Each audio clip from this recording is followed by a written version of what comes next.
Hey there, guys. I'm Austin. Today, I am going to listen to Monsters Inc.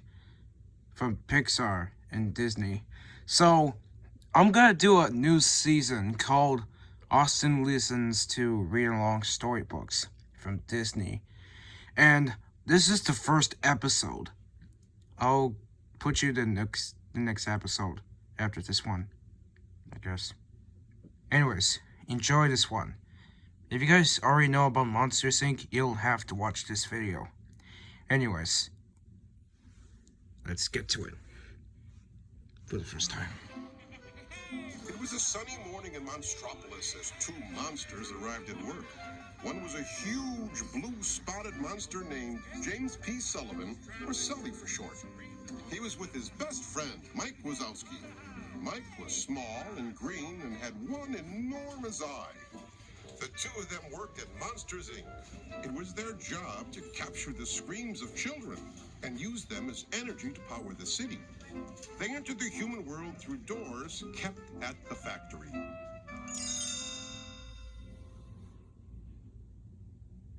While Sully and Mike stopped in the locker room, a group of monsters was getting a lesson on how to scare. Mr. Waternoose, the five-eyed president of Monsters, Inc., reminded them of the most important rule. There's nothing more toxic or deadly than a human child. A single touch could kill you. Just as Sully and Mike were about to head to the scare floor, a chameleon-like monster named Randall appeared from out of nowhere. Mike screamed and fell backward. Randall snickered.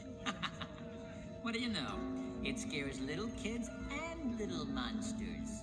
Randall was Sully's only competition for top scarer at Monsters, Inc., and Randall was determined to take the lead. As he slithered away, Sully and Mike went to their work area.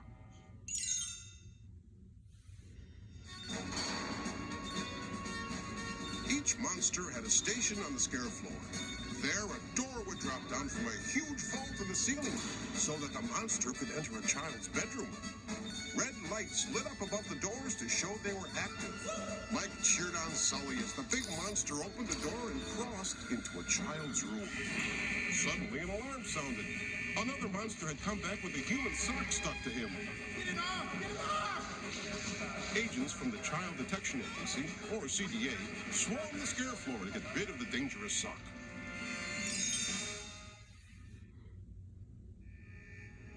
Despite the setback, Sully had been successful. Another day like this and that scare record's in the bag.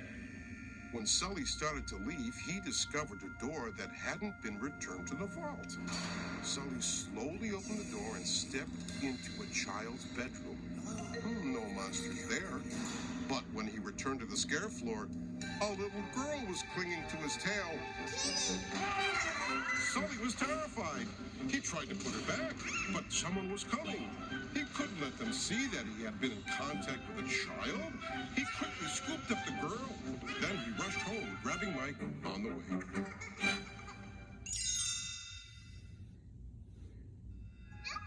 The monsters brought the girl back to their apartment while they tried to come up with a plan. The girl ran around happily, but then she grabbed a one-eyed teddy bear. That's it. No one touches little Mikey. As Mike grabbed the bear back, the girl screamed loudly. The energy from the scream made the lights in the apartment surge brightly. Mike tried to give the bear back to her, but he slipped, flew through the air, and landed upside down. The girl began to laugh. That caused all the lights in the whole building to come on, and then blow out. Sully looked around amazed. What was that? It seemed that the girl's laughter was even more powerful than her screaming. Hey, Mike, this might sound crazy, but I don't think that kid's dangerous.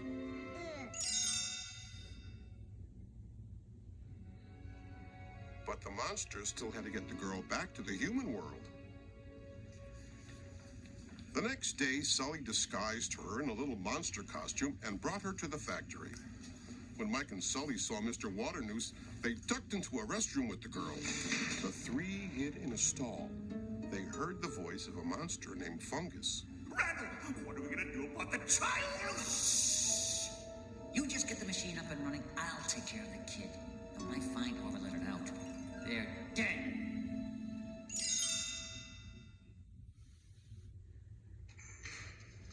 Mike and Sully hurried to the scare floor. A door was waiting. Sully shook his head. This isn't Boo's door. Boo? What's Boo? Sully, you're not supposed to name it. Once you name it, you start getting attached to it. Now say goodbye to it. Where'd it go? What'd you do with it? The girl was no longer there. Sully took off. Mike tried to follow behind, but Randall cornered him. Where's the kid? Mike crossed his arms. You're not pinning this on me. Randall told Mike that the scare floor was about to empty out for lunch. The girl's door would be there.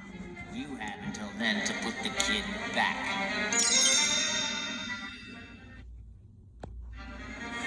Sully had found Boo by the time Mike finally reached him. They returned to the scare floor where they spotted Boo's door. There it is, just like Randall said. Mike marched into Boo's room. Suddenly, a large box trapped him. Randall popped out of a hiding spot and carried away the box containing Mike. Sully gasped. The trap had been meant for Boo. Sully and Boo caught up with Randall just as he was strapping Mike into a giant machine in a secret lab. I'm about to revolutionize the scaring industry. First, I need to know where the kid is, and you're gonna tell me. Say hello to the scream extractor. But when Randall wasn't looking, Sully freed Mike.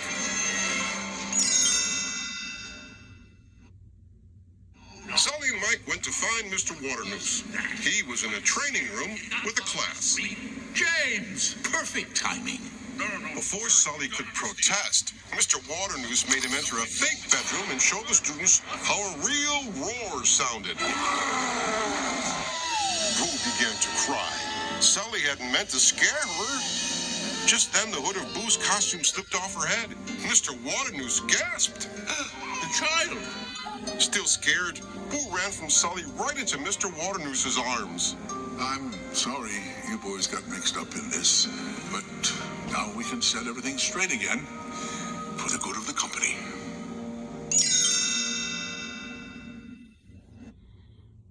Mr. Waternoose brought Mike and Sully to a strange-looking door.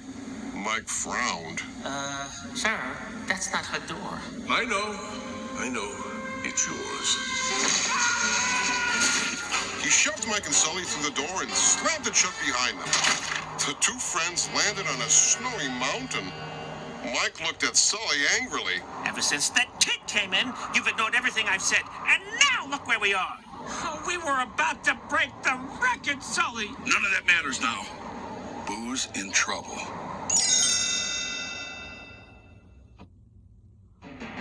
Luckily, Sully found an active closet door in a nearby village. He crossed back into Monsters, Inc. and he raced to Randall's secret lab. Boo was strapped in a chair, the scream extractor inches from her face. Mr. Waternoose, Randall, and Fungus looked on. Sully smashed the machine, grabbed Boo, and took off. Stop it! Don't let them get away! Just in time, Mike appeared. He ran with Sully and Boo to the scare floor. They grabbed onto a door that was on its way back to the vault. They had to get to Boo's door. Sully knew what to do. Make her laugh! Mike looked at Boo. Then he socked himself in the head. Boo started giggling, and the energy created by her laughter caused the red lights above all the doors in the vault to light up.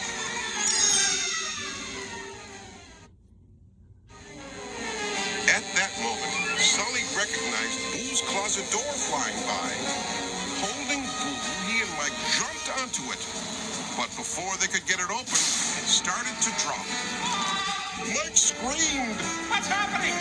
The door sailed down toward the scare floor, where Mr. Waternoose was waiting.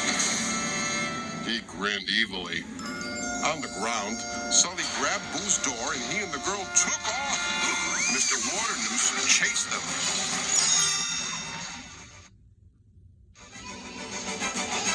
They ran to the training room. Sully put Boo's door in the fake bedroom and hid Boo in the bed. He needed to make it look like it was her real room so Mr. Waternoose would believe it. She's home now. Just leave her alone. I can't do that. She's seen too much. I'll kidnap 1,000 children before I let this company die. Suddenly, the lights came on. Mike was manning the controls. Mr. Waternoose had been caught on tape. As Mike and Sully watched, CDA agents entered the room. They arrested Mr. Waternoose and led him away.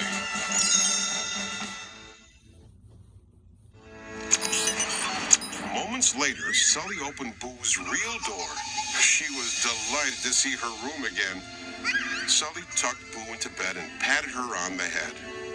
Nothing's coming out of your closet to scare you anymore, right? Yeah. Goodbye, Boo.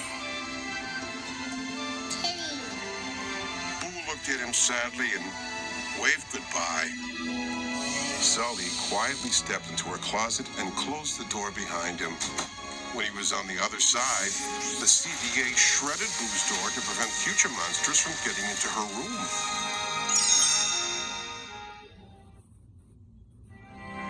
Thanks to Sully and Mike's discovery of the power of children's laughter, Monsters, Inc. soon switched their energy source from screams to giggles.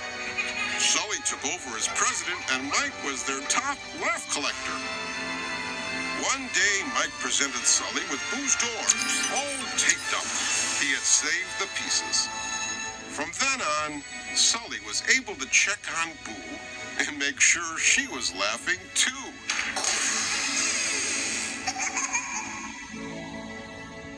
I hope you guys enjoyed this. Once again, this is the first episode of me listening to those books. If you guys want to see more of these book videos, I can videotape them and probably need help with posting them. But stay away from COVID-19 and let me know in the comments, how do you like Sullivan or Mike Wazowski? Or what is your favorite Monsters, Inc.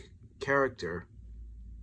And let me know if you like Monsters, Inc. or not. Are you a big fan? Or no? I'll see you guys later. Peace out. Ciao.